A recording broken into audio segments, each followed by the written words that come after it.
엘토를 넣어서 찬양하시는 건 처음인 것 같아요. 어쨌든 감사합니다. 수요일마다 속회들이 모여서 함께 찬양을 하고 예배드린다는 것이 쉽지 않습니다. 근데 매주마다 이렇게 속회로 또 헌신을 한 마음으로 모이시고 또 찬양 준비해 주셔서 진심으로 감사를 드립니다. 올해는 이렇게 속도원들이 조금인 속도원들이 있어가지고 두 속이 함께 이렇게 헌신 예배하고 이래서 아마 빨리빨리 돌아올 거예요. 벌써 두 번째시죠? 제가 알기로는 벌써 두 번째신데 한 1년에 3번이나 4번 하시면 될 것 같아요. 3번이나 4번 하시면 될 것 같습니다. 어쨌든 여러분들이 이렇게 헌신하는 마음으로 찬양하고 예배드리는 것을 주님이 받으실 줄 믿으시기를 바랍니다. 우리 옆 사람하고 이렇게 인사합시다. 하나님을 바르게 알아갑시다. 시작. 여러분, 하나님을 알아야 되는데 틀리게 알면 안 돼요. 틀리게 알면 안 돼요. 바르게 알아야 돼요. 바르게. 이 수요예배 시간에 여러분들이 이제 하나님에 대해서 우리가 배워 나가는데 이 시간을 통해서 여러분들이 하나님을 바르게 조금씩 알아가셔서 하나님의 마음을 헤아려 드리고 또 하나님으로부터 여러분들도 은혜 받는 귀한 성도들이 되시기를 주님의 이름으로 축원합니다. 그동안 2시간에 걸쳐서 하나님이 누구신가 했을 때 첫 번째 하나님이 어떤 분이라고 말씀했죠? 제가 기억나시는가요? 기억나셔야 되는데 첫 번째 하나님은 어떤 분이라고 그랬죠? 진짜 모르세요? 이러면 안 되는데. 예, 하나님은 어떤 하나님이다? 어떤 하나님이다? 한번 읽어봅시다. 시작. 창조주 하나님이다. 여러분, 하나님은요 창조주 하나님인데 이 창조주 하나님을 분석해서 알 수 있다 없다? 없다. 어떻게 알아? 믿음으로 고백해라. 여러분, 하나님이 창조주라는 것은 믿음으로 받아들이고 믿음으로 고백할 때 그 하나님의 창조주 하나님이 여러분들의 삶 속에 임재하셔서 여러분들을 새롭게 창조할 줄 믿으시길 바랍니다. 그래서 첫 번째 하나님은 창조주 하나님이다 이렇게 얘기를 했고요. 두 번째로는 하나님은 어떤 하나님이다? 시작. 하나님은 부성과 모성을 함께 지니시는 분이다. 그래서 뭐라 그랬어요? 우리는 하나님 아버지의 사랑도 받고 하나님 어머니의 사랑도 다 받는 그런 행복한 존재들이다. 제가 그렇게 말씀을 드렸어요. 여러분들, 우리 하나님의 이 아버지의 사랑과 어머니의 사랑을 여러분들이 지금 누리고 있음을 여러분 믿으시기를 바랍니다. 이걸 알아야 돼요. 이걸 알아야 돼요. 세 번째로 하나님은 어떤 하나님이다? 셋째, 하나님은 복 주시는 하나님이다. 여러분, 우리 하나님은 여러분들에게 복 주시는 분임을 믿으시길 바랍니다. 하나님이요, 여러분들이 잘하나 못하나 이거 보고 잘하면 복 주고 못하면 복 안 주고 이런 분이 아니라 사람을 창조하셨어요. 그죠? 자기 형상대로 사람을 창조하셔서 처음으로 하신 게 뭐예요? 복 주시는 거예요. 여러분이 복받은 존재라는 것을 믿으시기를 바랍니다. 옆 사람에게 당신 내가 보니 참 복동입니다. 시작. 아닌 것 같아요? 지지리도 못난 것 같아요? 아니에요. 여러분 다시 한번 말해주세요. 내가 당신을 보니까 참 복동입니다. 시작. 예, 우리가 복동인 것을 믿으시기를 바랍니다. 근데 주의할 게 있다 그랬어요. 복에 관심을 가지랬어요? 복을 주시는 하나님께 관심을 가지라 그랬어요. 그렇죠. 복을 주시는 하나님께 관심을 가지시고 여러분들이 그 복 주시는 것을 통해서, 복 받은 것을 통해서 하나님과 이웃에게 나누며 살아가는 그런 삶을 살아야 된다 이렇게 말씀을 드렸습니다. 네 번째로 하나님께서는 어떤 하나님이다? 하나님은 어떤 하나님이다? 따라합시다. 넷째, 시작. 하나님은 훈련시키시는 분이다. 여러분, 하나님은 훈련시켜요. 이 훈련에 통과하고 이 훈련을 잘 거친 사람이 하나님의 일꾼으로 사용받을 수 있음을 여러분 믿으시기를 바랍니다. 자, 그래서 오늘은 5번째, 6번째 두 가지를 또 하려고 그래요. 총 8가지를 제가 말씀드릴 건데 이제 반을 넘었으니까 거의 다 한 거예요. 자, 5번째로 하나님은 어떤 하나님이냐? 자, 봅시다. 5번째로 하나님을. 읽어봅시다. 시작. 네, 하나님이 전능하신 하나님이심을 믿으시길 바랍니다. 자, 창세기 17장 1절 한번 읽어볼까요? 시작. 10세대에 여호와께서 아브라함에게 나타나사 그에게 이르시되 나는 전능하신 하나님이라 너는 내 앞에서 행하여 완전하라. 아멘. 여러분, 이 말씀은요, 하나님께서 당신이 인간들에게 최초로 계시해 주면서 뭐라고 말씀하셨냐면 당신의 속성을 말해주는데 그 속성이 뭐예요? 전능하시다. 전능하시다. 여러분, 하나님께서 우리에게 자신을 소개하면서 가장 먼저 밝혀주신 것이 바로 하나님의 전능하심이에요. 여러분, 이게 얼마나 감사한 일인지 몰라요. 여러분, 만약에 하나님께서 사랑만 강조하신 하나님이시라면 여러분, 하나님과 인간은 별 차이가 없어요. 왜 그런지 아십니까? 여러분, 인간도 자기 자식을 생명처럼 사랑해요, 안 해요? 가끔 이렇게 TV에 나오는 이상한 부모 말고 웬만한 부모면 자기 자식을 자기 생명만큼 사랑합니까? 안 사랑합니까? 사랑해요. 사랑합니다. 그런데 하나님께서 전능하시기 때문에 하나님의 사랑은 인간의 사랑과 어떻게 돼요? 구별된다라는 거예요. 구별돼요. 인간이 아무리 자식을 사랑한다고 합시다, 여러분. 여러분이 아무리 여러분들의 자녀를 사랑한다고 해요. 그렇지만 여러분이 늙어지면 여러분들 그 사랑을 계속 유지할 수 있을 것 같습니까? 없어요. 늙게 되면 어떻게 돼요? 사랑하고 싶어도 못하잖아요. 이제는 자식에게 어떻게 해야 돼요? 부양받아야 돼요. 부양받아야 돼요. 사랑하고 싶지만 사랑할 능력이 나이를 먹으면 먹을수록 능력이 떨어진단 말이죠. 그런데 하나님께서는 전능자이시기 때문에 하나님의 사랑은 시공을 초월하여 변함이 없다는 것을 믿으시길 바랍니다. 또 그분의 사랑은 언제나 완전 무결하고 영원히 힘 빠지지 않는 사랑이라는 거예요. 왜? 그분이 뭐 하시는 분이기 때문에? 전능하신 하나님이기 때문에. 그런데 하나님께서 제일 먼저 당신의 전능하심을 우리에게 밝혀주신 것은 반대로 따지고 보면, 상대적으로 보면 우리 인간이 어떤 존재라는 거예요? 유한한 존재라는 거예요. 유한한 존재. 여러분, 돈 자랑은 누구한테 해야 돼요? 여러분이 돈이 많으면 돈 자랑을 누구한테 해야 돼요? 돈 없는 사람한테 해야죠. 그렇잖아요. 돈 없는 사람한테 돈 자랑을 하는 거예요. 그런데 여러분, 만약에 자기보다 돈이 많은 사람한테 딱 앞에 가가지고 나 돈 이만큼 있다고 자랑하면 그게 돼요, 안 돼요? 그거 웃기는 거잖아요. 예를 들어서 이런 거예요. 이원규 목사가 어느 날 갑자기 그러지 않다가 어느 날 성령의 계시를 받아서 로또를 샀어요. 예? 로또를 산 거예요. 근데 로또를 딱 샀는데 1등이 당첨됐어. 30억. 세금 다 제하니까 30억이 당첨된 거예요. 많아요, 안 많아요? 엄청 많죠. 여러분 30억 있나 보다. 대답하시는 거 우리가 30억 있나 보시네. 여러분 30억 많아요, 안 많아요? 엄청 많죠. 저는 상상도 안 가요. 이게 30억이 얼마냐인지. 근데 그 30억을 내가 딱 받고 나서 수령을 하고 나서 이건희 회장한테 가는 거야. 삼성그룹 이건희한테 가서 나 30억 있단 말이지. 그러면서 이건희 회장한테 내가 막 자랑해요. 그럼 이건희 회장이 뭐라 그럴까요? 콧방귀 끼죠. 삼성그룹이 재산이 얼마 되는지 아세요? 자산이? 제가 몰라가지고 인터넷 쳐봤거든요. 193조래요. 상상이 가세요? 193조. 아니 193조를 갖고 있는 사람한테 내가 닦아가지고 나 30억 있단 말이지 막 자랑하면 이건희 회장이 뭐라 그랬어요?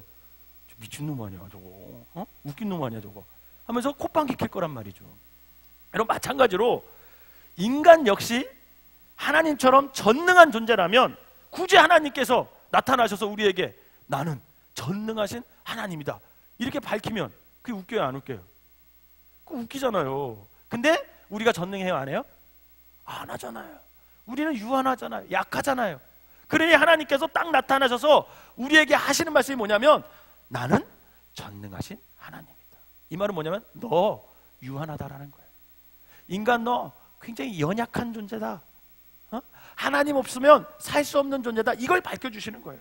즉 하나님께서 당신의 전능성을 우리에게 나타나셔서 강조하신 것은 뭐냐면 인간이 유한한 존재이기 때문에 그래요.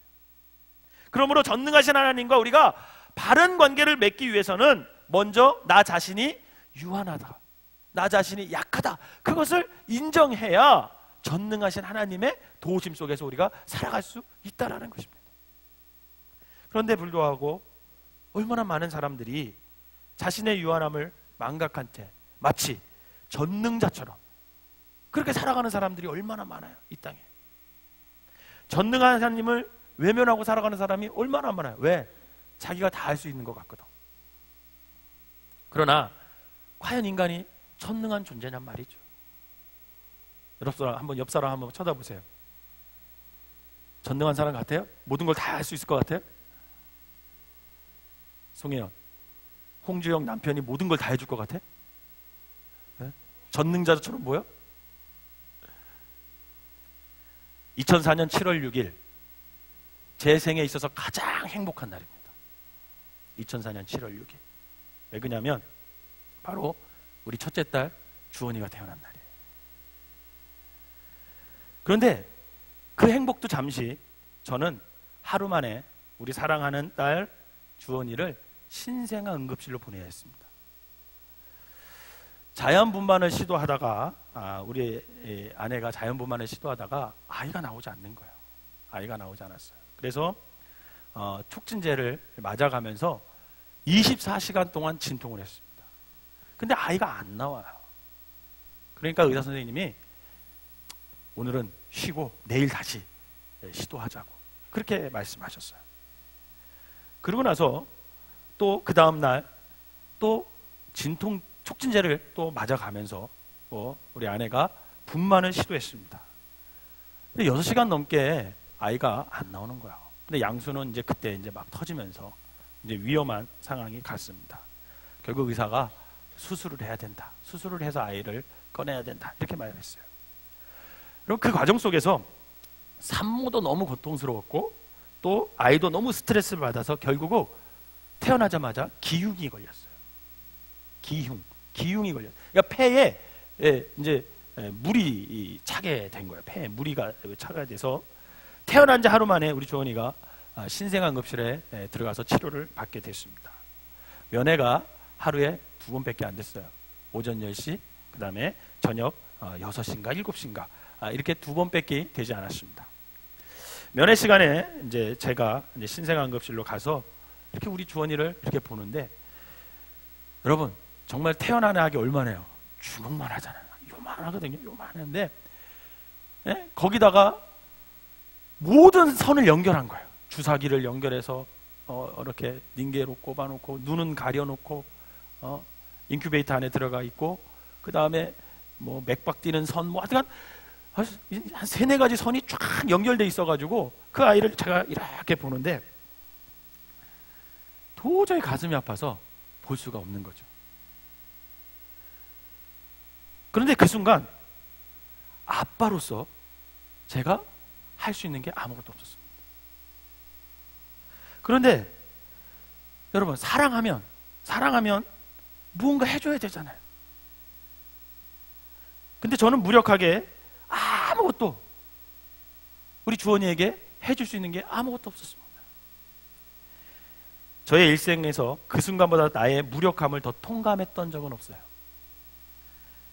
여러분 그 아이가 눈에 넣어도 아프지 않을 저의 사랑하는 첫째 딸이었습니다.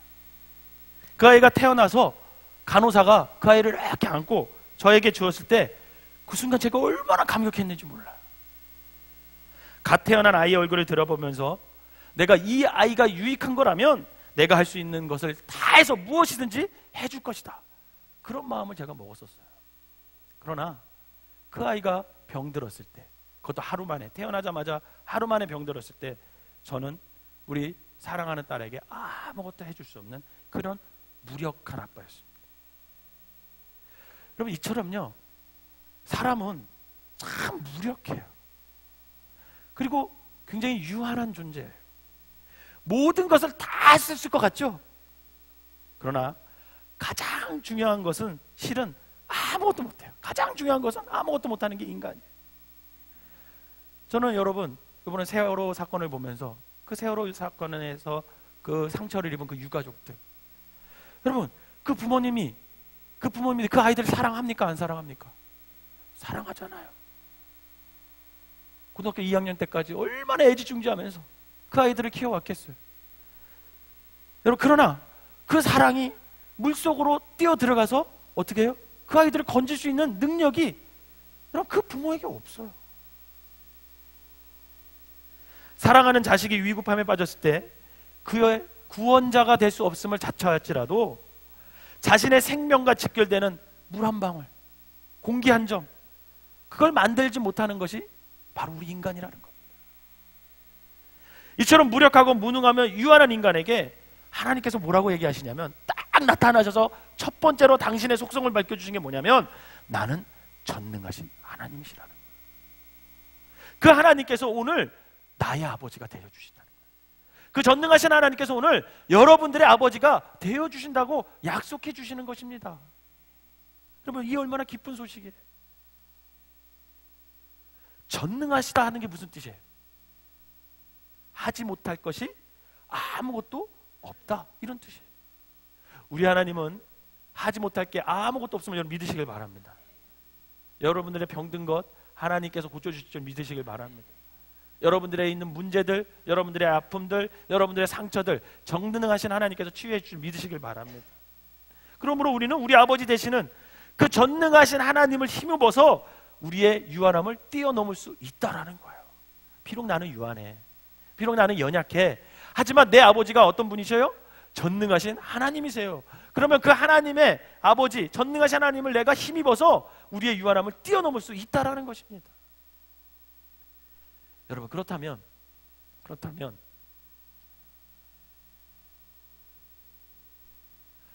전능하신 하나님이 어디서 가장 구체적으로 드러날까? 여러분, 밤하늘에 쫙 보면 수많은 별들이 보이잖아요. 저는 가끔 특별히 가을 하늘에 이제 딱 보면 별이 쏟아질 것 같잖아요. 제가 특별히 화천에 가면요 별이 쏟아질 것 같거든요. 딱 그 별들을 보면서, 야, 하나님 정말 대단하시다. 저 수많은 별들이 어떻게 안 부닥히고 저렇게 운행을 잘하면서 조화롭게 운행을 하고 있을까? 야, 우리 하나님 정말 전능하시다. 여러분, 바닷속 들어가 보셨어요? 요새는 바닷속 들어간다고 얘기하면 별로 안 좋은 것 같아. 네. 어쨌든 제가 신혼여행 갔을 때 태국에 있는 어떤 그 파타야라는 곳에 가서 바닷속을 싹 들어가 봤거든요. 이게 그렇게 있잖아요, 패키지 할 때. 근데 물고기 이렇게 쫙 보는데 정말 물고기가요? 저는 별의별 종이 다 있더라고요. 그걸 딱 보면서, 야, 하나님은 어떻게 이런 물고기들을 다 만드셨을까? 그 물속에서 제가 하나님의 전능하심을 느낀 적이 있어요. 그런데 그 모든 것이 하나님의 전능을 나타내지만, 여러분, 하나님의 전능성은 언제 가장 잘 나타났냐면, 나 같은 죄인을 어떻게 한 거예요? 사랑해 주시고 구원해 주신 것. 여러분, 그게 하나님의 전능성의 가장 구체적인 표현임을 믿으시기를 바랍니다. 한번 읽어봅시다. 시작. 하나님의 전능성은 나 같은 죄인을 살리시고 새 사람이 되게 했다는 데에서 가장 극명하게 드러납니다. 자, 이 세상에서, 시작. 이 세상에서 가장 큰 기적이 있다면 나 같은 죄인이 구원받았다라는 것입니다. 옆 사람에게, 당신은 기적의 주인공입니다. 시작. 예, 우리는 기적의 주인공이에요. 왜? 하나님의 전능하심으로 정말 지옥에 갈 수밖에 없는 죄인인 나를 구원해 주셨잖아요. 사실 이 세상 누구도 몰라요. 누구도 몰라요, 저에 대해서. 그죠?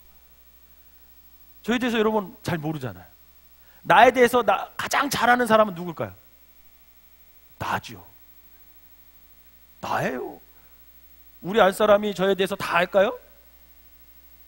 몰라요. 제가 죽을 때 꼭 얘기할 거 몇 가지 있어요. 아직 얘기 안 한 것들이 있어요. 예?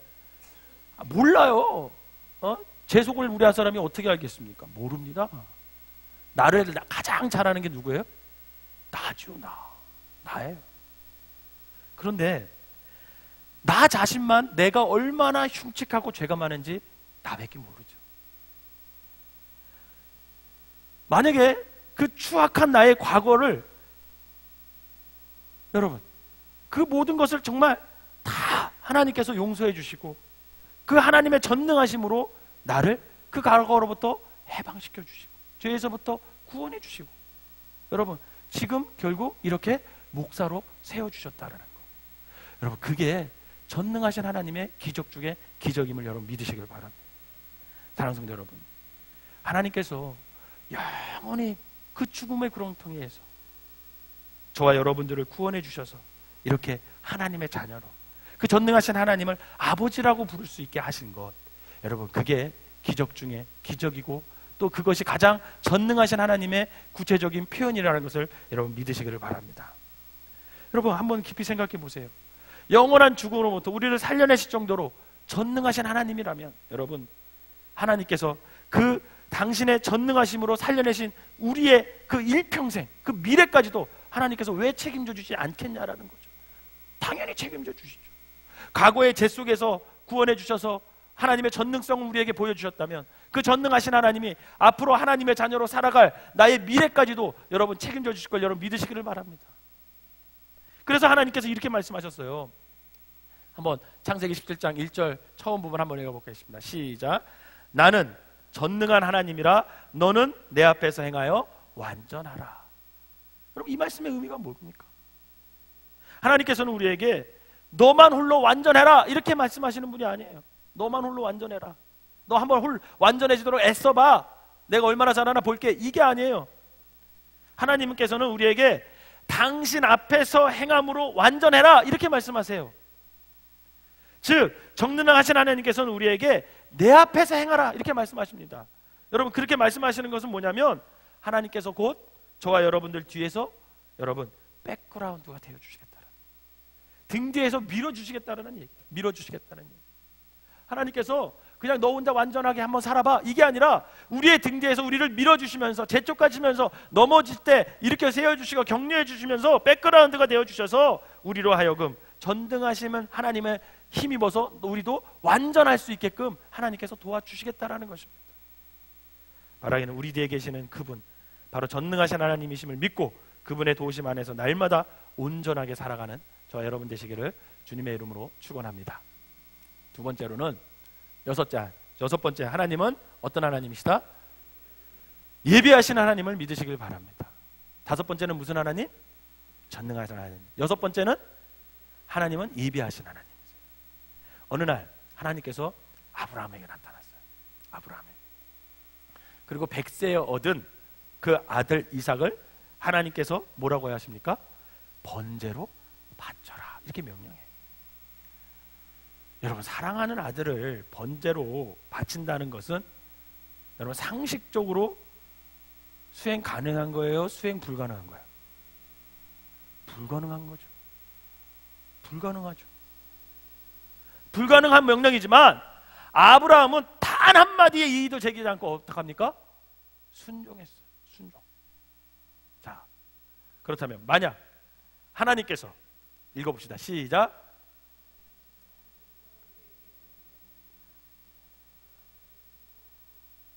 하나님께서 어느 날 여러분들에게 딱 나타나셨어. 아브라함에게 딱 나타났듯이. 그러면서 동일한 요구를 하나님이 하셨어요. 여러분 어떻게 했어요? 하실 수 있으시겠어요? 제가 한번 묵상해 봤거든요. 할 수 없더라고요. 할 수 없겠더라. 여러분 우리가 순종하지 못합니다. 그게요 성경엔 기록되어 있으니까 위대한 거잖아요. 근데 이거 순종할 수 있는 사람 그렇게 많지 않아요. 왜 순종하지 못할까요? 나름대로 순종하지 못하는 이유가 있을까요? 없을까요? 나름대로 순종하지 못하는 이유가요 우리에겐 다 있어요. 어떤 이유가 있을까요? 제가 하나님한테 저한테 요구하면 내가 이걸 어떻게 핑계를 대고 이 요구를 하나님이 처리하게 할까 그 고민을 많이 해봤거든요. 참 웃기죠. 목사가 순종할 생각은 안 하고 어떻게 하면 이런 요구에 피해갈까 그런 생각을 한번 해봤어요. 그랬는데 저는 이렇게 대답할 것 같아요.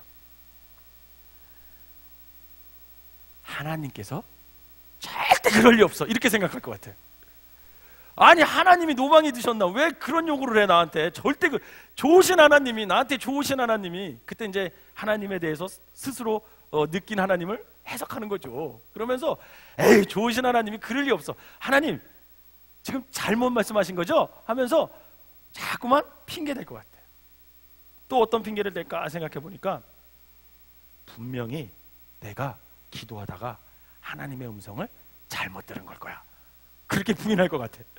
여러분들 그런 적 없으세요?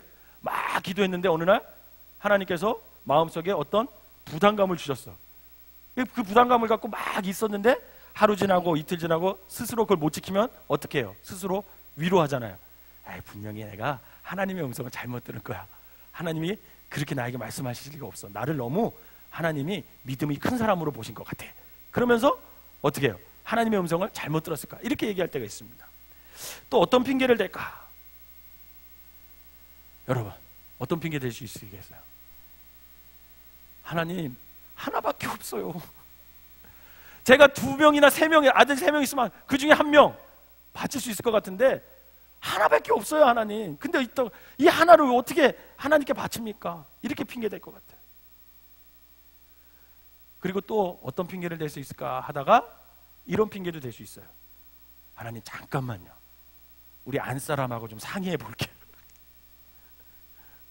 그럴 것 같아요. 근데 아브라함이 사라하고 상의했을까요? 안 상의했을까요? 상의 안 했어요. 그냥 아침 일찍 일어나서 일찌감치 집 사고 종 몇만 데리고 갔어요.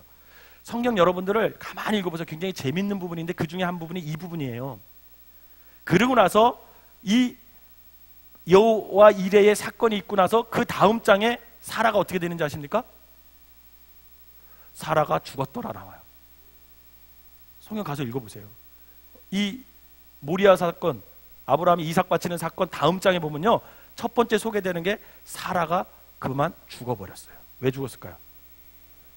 기록은 안 나와요. 근데 제가 상상을 동원해서 막 했더니 거기 갔다 와서 이삭이 사라한테 얘기했을까요? 안 했을까요? 했었거든. 엄마 아버지가 나 죽이려고 그랬다.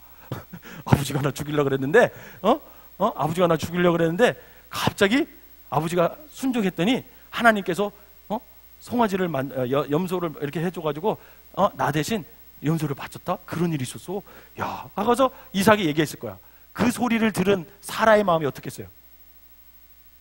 그럼 뚜껑 열리죠. 자기한테 말도 안 하고 데리고 가가지고 죽이려고 그러다가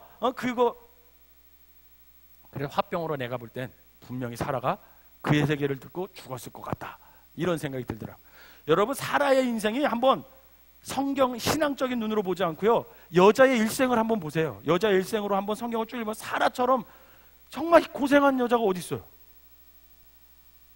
바람 피워서, 아브라함이 바람 폈잖아요. 따지고 보면 바람 피워가지고 고생했죠. 자기 팔라 그랬잖아요. 사라 팔려고 그랬잖아요. 여러분 사라처럼 기구한 인생이 없어요. 그런데 마지막 결정타를 날린 게 뭐예요? 그 기대고 살았던 아들 이삭을 자기 몰래 죽이려고 했잖아요. 그 소리를 딱 듣는 순간 사라가 그동안 쌓였던 화가 확 치밀어오면서 심장이 멎었든지 뇌출혈을 일으켰든지 어쨌든 그렇게 해서 죽었던 것 같아요. 그래서 성경은 그 다음 장에 보면 정말 사라가 죽었더라 이렇게 기록하고 있어요. 어쨌든 여러분 또 뭐라고 핑계댈 수 있으세요? 하나님 저를 대신, 그죠? 부모님이라면 그런 마음 갖겠죠. 우리 아들은 아직 살 길이 많습니다. 근데 저는 이제 다 살았습니다. 저를 대신 데려가주면 안 되겠습니까? 이렇게 핑계를 댈 수 있겠죠. 여러분 핑계 댈 거는 나름대로 다 순종하지 못하는 이유가 있어요. 여러분 우리가 하나님께 순종하지 못하는 이유 있어요, 없어요? 나름대로 보면 다 타당한 이유 다 가지고 있잖아요. 그런데 아브라함은 여러분 어떻게 순종할 수 있었을까? 여러분 아브라함이 어떻게 순종할 수 있었을까요? 이유는 간단합니다. 읽어보세요. 시작. 하나님을 온전히 믿었기 때문에 그래요. 여러분 이게 답이에요. 하나님을 온전히 믿었어요. 여러분 아브라함은요, 하나님께서 가나안 땅을 그의 아들 이삭에게 주시겠다고 한 그 약속을 믿었을까요? 안 믿었을까요? 확실히 믿고 있었습니다. 여러분 약속은요 그냥 믿으면 안 돼요. 어떻게 믿어야 돼요? 확실히 믿으셔야 돼요. 확실히 믿으세요. 이거 될까 안 될까 이렇게 믿으면 안 돼요. 어떻게 믿으셔야 하라고? 확실히 믿으시길 바라요. 아브라함은 확실히 믿으셨어요. 아브라함이 가나안 땅을 하나님께서 자신의 자손을 통해서 주신다고 약속했거든요. 하나님이. 그 약속을 아브라함은 확신해요. 그렇다면 이삭을 죽여야 돼요? 안 죽여야 돼요? 안 죽여야 되지, 당연히. 그렇기 때문에 아브라함은요, 이삭을 하나님께서 죽이시 아니하실 것이다, 이것을 확실히 믿고 있었다는 거죠. 설령 이삭이 죽는다 해도 하나님께서 그 약속을 지키시기 위해서 반드시 다시 살려주실 것이다, 이 믿음이 있었다는 거예요. 그러면 아브라함에게 이런 확실한 믿음, 이 믿음이 어떻게 생겼을까? 여러분, 이런 믿음 갖고 싶어요? 안 갖고 싶어요? 여러분, 확실한 믿음 갖고 싶습니까? 안 갖고 싶습니까? 확실한 믿음 가지시길 바랍니다. 그럼 어떻게 가져야 될까? 여러분, 그것은요, 하나님과의 친밀감이에요. 하나님과의 친밀감. 하나님과 친밀한 관계를 형성해야 이러한 신뢰와 믿음이 생기게 된단 말이에요. 여러분, 남편을 왜 믿지 못해요? 친밀감이 없는 거예요. 친밀감이. 내가 사랑하는 사람과 친밀감이 있잖아요. 그 사람이 무엇을 해도 믿게 돼 있어요. 근데 이 친밀감이 떨어지잖아요. 말로 100마디 해도 믿어요, 안 믿어요? 심지어는 행동으로 옮겨도 믿어요, 안 믿어요? 안 믿어요. 저거 무슨 꿍꿍이가 있을 거야, 이렇게 생각한다니까요. 근데 친밀감이 있으면 어때요? 다 믿게 돼 있는 거죠. 하나님과 친밀관계를 형성해야 이러한 신뢰와 믿음을 우리가 가질 수 있다는 거죠. 이와 같은 믿음으로 아브라함이 이삭을 하나님께 번제로 바치려 하였을 때 아브라함이 믿었던 대로 하나님께서는 이삭을 그냥 죽게 내버려 두지 않으셨다는 거죠. 하나님께서는 이삭 대신 제물로 쓰일 양을 이미 그곳에 예비해 두셨어요. 그 사실을 확인하는 순간 아브라함은 다음과 같이 고백을 합니다. 창세기 22장 13절에서 14절 읽어봅시다. 시작. 아브라함이 눈어들어 살펴본 즉 한 순양이 뒤에 있는데 뿔이 숯불에 걸려 있는지라 아브라함이 가서 그 순양을 가져다가 아들을 대신하여 번제로 드렸더라. 아브라함이 그 땅 이름을 여호와 이레라 하였으므로 오늘날까지 사람들이 이르기를 여호와의 산에서 준비되리라 하더라. 아멘. 자, 여기서 여호와 이레는 무슨 뜻일까요? 자, 읽어봅시다. 시작. 여호와 하나님께서 준비하고 예비하신다, 그런 의미예요. 여러분, 하나님께서 우리의 여호와 이레의 하나님을 믿으시길 바랍니다. 그래서 여러분들의 삶 가운데 항상 예비해 주시고 준비해 주심을 믿으시기를 바랍니다. 여러분, 사글세빵을 사는 부부들요, 해산달이 가까워지면 태어날 아기를 위해서 준비해요, 안 해요? 준비해요. 자기가 못 먹더라도요, 기저귀 준비하고 옷까지 준비하고 미리 다 준비하기 마련입니다. 또 자식이 장성하여 홍기가 가까워지면 정석권 혼숙감을 준비해요, 안 해요? 준비하죠. 적어도 정상적인 부모라면 그렇게 합니다. 하물며 우리 창조주이신 창조주 하나님은 두말할 게 뭐가 있냐는 거죠. 더욱이 우리 하나님은 저와 여러분들을 죽음의 구렁텅이에서 살려내시고 구원해 주신 전능한 하나님이십니다. 그렇다면 그 하나님께서 어찌 저와 여러분들을 위해서 우리에게 필요한 모든 것을 미리 준비하지 않겠느냐라는 거죠. 여러분, 하나님께서 내 삶을 예비하고 계심을 믿으십니까? 여러분, 믿으시길 바랍니다. 저는 이 믿음이 있습니다. 저도 여러분들이 하나님께서 내 삶을 분명히 예비해 주실 것이다, 이 믿음을 가지시기를 바랍니다. 자, 그렇다면 지금까지 살아오면서 하나님께서 내 삶을 어떻게 인도하시고 예비해 주셨다, 한번 생각해 보세요. 잠깐만. 테이프를 돌리듯이 여러분들 머릿속에 한번 생각해 보세요. 제가 생명나무교회 전도사 시절에 목회 자리를 위해서 굉장히 기도를 했던 기억이 있습니다. 그 목회 자리를 통해서 하나님이 정말 예비하시는 하나님이구나, 그것을 제가 깨달았어요. 제가 목회 자리를 두고 3가지 제목을 두고 기도했습니다. 첫째는 뭐냐면, 하나님, 도시에서 목회를 하게 해주십시오. 이게 제 목회 자리의 기도 제목 첫 번째였습니다. 두 번째로는 제가 돈이 없으니까 돈이 안 드는 곳으로 부임을 하든지 어쨌든 돈이 안 들게 하여 주십시오, 그렇게 기도했어요. 세 번째는 4월달 이전에 나가야 됩니다, 하나님.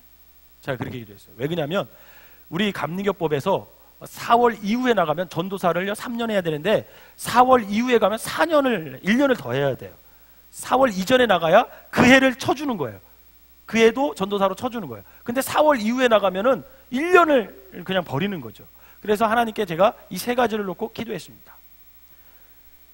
그때 하나님께서 목사님을 통해서 여기 엄마선 백화점 아세요? 엄마선 백화점 그 뒤에 교회가 하나 있다고 말씀하셨어요. 그 자리를 네가 갈 수 있다. 근데 보세요. 도시에서 목회 응답된 거예요, 안 된 거예요? 된 거예요. 근데 또 4월 이전에 그게 응답이 그 소식이 저한테 들려왔거든요. 응답이 된 거예요, 안 된 거예요? 됐어요. 근데 제가 뭐라고 기도했어요? 돈이 들지 말아야 됩니다. 이랬는데 거기는 돈이 조금 들어야 하는 자리였어요. 근데도 불구하고 기도는 그렇게 해놓고 제가 가고 싶었을까요? 안 가고 싶었을까요? 가고 싶었죠. 왜 그러냐면 빨리 나가야 제가 안수를 받을 수 있으니까 가고 싶었어요. 그래서 거의 다 됐어요. 다 됐습니다. 근데 가기 한 3일 전에 그 자리가 어떻게 됐을까요? 캔슬이 됐어요. 그때 제 몸무게가 한 10kg 이상 빠진 적이 기억이 나요. 가끔 우리 유원장 원사님이 그때 그를 기억하시더라고요. 제가 그때 뭐 살 빼려고 뺀 게 아니라 그 목회 자리 때문에 스트레스를 받아가지고요. 잠도 못 자고 그래가지고 한 10kg가 금방 빠지더라고요. 한 2달 사이에 그렇게 빠진 것 같아요. 그랬는데 안 됐어요. 그래서 초조하게 기다리고 있는데 연락이 왔어요. 정말 저하고 관계가 그렇게 별로 없는 친구한테 전화가 와서 제가 인천 주안으로 목회를 나가게 됐어요. 도시. 그리고 돈이 한 푼도 들지 않았어요. 자산 1,500을 놓고 갔어요. 이 목사님이. 그리고 차도 놓고 갔어요. 그리고 4월 이전에 나가게 됐어요. 하나님이 그렇게 예비하시는 걸 보고 야, 내가 괜히 마음고생 하나님 믿지 못하고 그렇게 고생했구나. 그러면서 그때 제가 예비하시는 그 하나님을 경험한 적이 있습니다. 이처럼 오묘하신 여호와 이레 하나님께서는 내게 베풀어 주신 은혜를 일일이 고백하자면 정말 며칠 밤을 새워도 여러분 그것을 다 얘기하지 못할 거예요. 목회 초기에도 하나님께서 이렇게 저렇게 예비해 주시는 걸 보면 여러분 정말 하나님은 정말 예비하시는 분이시구나, 이걸 깨달을 수 있습니다. 모든 것을 예비해 주시는 그 하나님의 은총이 아니었던들 지금 내가 이런 모습으로 지금 다시금 이 생명나무 교회에서 목회 사역을 감당하고 있다는 것은 절대로 불가능한 것이죠. 모든 것이 다 하나님의 예비하심 덕분입니다. 사랑하는 여러분, 지금 여러분들의 눈앞에 아무것도 보이지 않는다고 여러분 근심하지 마세요. 현재 나의 손에 잡힌 것이 아무것도 없다라는 것으로 인해서 여러분 절망도 하지 마세요. 왜냐하면 우리 하나님께서는 시공을 초월하는 전능자임을 믿으시길 바랍니다. 그리고 그분은 내가 생각하기도 전에 나의 생각보다 훨씬 더 좋은 것을 이미 우리에게 예비해 두고 계시는 예비하시는 하나님, 여호와 이레 하나님이심을 여러분 믿으시기를 바랍니다. 하나님께서는요, 당신이 작정하신 때에 그것을 저와 여러분들에게 주시기 위해서 지금도 그분은 이 순간에도 지금 숱한 사건을 눈에 보이지 않지만 연출하고 계세요. 그리고 수많은 사람들의 마음을 지금 움직이고 계셔요. 여러분 이것을 믿으시기를 바랍니다. 그러므로 두려워하지 마세요. 근심하지도 마세요. 그리고 오직 하나님의 나라와 의를 구하는 삶을 살아가시기를 바랍니다. 다시 말해 저와 여러분들이 하나님과의 바른 관계를 먼저 확립하시기 바랍니다. 그러면 전능하신 하나님께서 여호와 이레 예비하시고 준비하시는 축복을 우리가 누릴 수 있게 된다는 것이죠. 사랑하는 성도 여러분, 때가 이르면 여호와 이레 하나님께서 저와 여러분들을 위해 친히 예비하신 것들을 한 치의 오차도 없이 우리 품에 안겨줄 것을 여러분 믿으시기를 바랍니다. 왜냐하면 그분은 여호와 이레의 하나님, 예비하시는 하나님, 준비시키시는 하나님이시기 때문에 그렇습니다. 바라는 이 전능하신 하나님, 이 예비하시는 여호와 이레의 하나님을 여러분들이 믿고 그분만을 따라가고 그분만의 말씀 안에 거하는 저와 여러분 되시기를 주님의 이름으로 축원합니다. 기도하겠습니다. 사랑하는 하나님, 감사합니다. 하나님께서 전능하신 하나님이기에 얼마나 감사한지 모릅니다. 전능하신 하나님이기에 하나님의 그 사랑이 오늘도 태초부터 지금까지 앞으로도 우리 아버지 하나님 자손의 일까지 영원히 변하지 않을 것임을 아버지 하나님 우리가 믿습니다. 하나님, 오늘 이 시간에 그 전능하신 하나님의 그 손길이 필요한 영혼들이 있습니다. 하나님, 딱 한 번만 하나님께서 그 전능하심을 우리에게 보여주시옵소서. 아픈 자들에게 아버지 친히 안수하여 주셔서 그 전능자의 손이 닿는 순간 깨끗이 낫는 복이 있게 하여 주시옵소서. 또한 아버지 하나님, 마음의 상처, 죄로 인해 아버지 하나님 고통받는 자들, 그 전능하신 하나님께서 아버지 이끌어 주셔서 구원의 감격을 누릴 수 있도록 인도하여 주시옵소서. 저 세월호에 아버지 고통받는 유가족들, 그 전능하신 하나님을 만나게 하여 주셔서 그 전능하심의 하나님의 도움의 손길로 인하여서 아버지 하나님 그들이 위로받고 힘을 얻고 다시금 아버지 새 희망으로 일어설 수 있도록 하나님 인도하여 주시옵소서. 거기서 멈추는 것이 아니라 또 우리 하나님께서 아버지 여호와 일의 하나님이시면 얼마나 감사한지 모릅니다.